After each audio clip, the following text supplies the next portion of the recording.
नवंबर में होने वाले अमेरिकी चुनावों का बिगुल बज चुका है।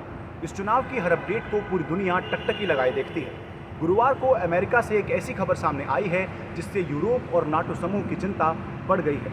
दोनों राष्ट्रपति उम्मीदवारों के बीच हुई प्रेसिडेंशियल डिबेट में ट्रंप ने कुछ ऐसा कह दिया है जिससे यूरोप और नाटो समूह पर चिंता के बादल छा गए हैं। क्या है पूरी खबर, जानते हैं इस रिपोर्ट में। ट्रंप और नाटो में आर पार, क्या बनेगी ट्रंप सरकार? अमेरिकियों की पहली पसंद ट्रंप, बाइडेन की होगी विदाई। रूस यूक्रेन युद्ध को खत्म करने का ट्रंप फॉर्मूला।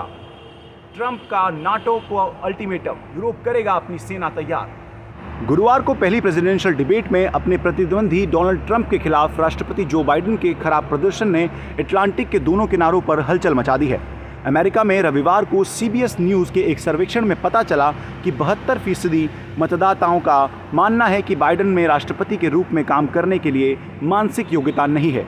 चिंता की बात यह है कि खुद बाइडेन की पार्टी के 45% डेमोक्रेट्स मानते हैं कि बाइडेन को अपनी उम्मीदवारी छोड़ देनी चाहिए, जिसका सीधा फायदा ट्रंप को मिलने जा रहा है। यूरोप को यही चिंता सता रही है कि अगर ट्रंप फिर से राष्ट्रपति बनेंगे तो उनके इस कार्यकाल में यूरोप की सुरक्षा और यूक्रेन के भविष्य के लिए क्या नीति होगी। यूरोपीय नेताओं के ट्रंप के संभावित पुनर्निर्वाचन के बारे में आशंकित होने का एक मुख्य कारण उनके राष्ट्रपति पद के दौरान नाटो पर उनका आलोचनात्मक रुख भी है।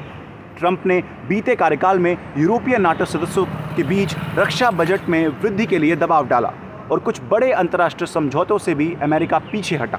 ट्रंप की तरफ से हुई कठोर बयानबाजी और अमेरिका का समर्थन वापस लेने की धमकियां भी यूरोप की परेशानी का कारण बनी हुई हैं।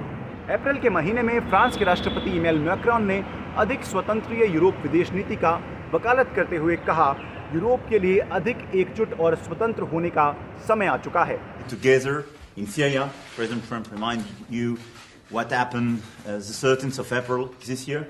We worked very closely together to make a superb operation against chemical weapons used there. And we worked very closely together in Middle East, in Africa and so on. But it's unfair to have the European security today being assured just by the United States, and we need a much better burden sharing. That's why I do believe that we need more European capacities, more European defense in order to take this part of the burden. When President Trump has to protect or to defend one of the states of the United States, he doesn't ask France or Germany or another government of Europe to finance it. So that's why I do believe that we need more investment. It's exactly what we do in France. It's the first increase in terms of budget for defense for the coming years. We will reach the 2%. But that's why I do believe that we need more. America में यदि कोई भी राजनीतिक बदलाव होता है तो रूस, यूक्रेन, इजराइल, गजा और यूरोपीय देशों के संगठन नाटो पर सीधा असर पड़ेगा, जिस वजह से यूरोप का चिंता करना बिल्कुल जायज़ है। कैमरा पर्सन आनंद पांडे के साथ मैं वैभव शर्मा, NDTV इंडिया।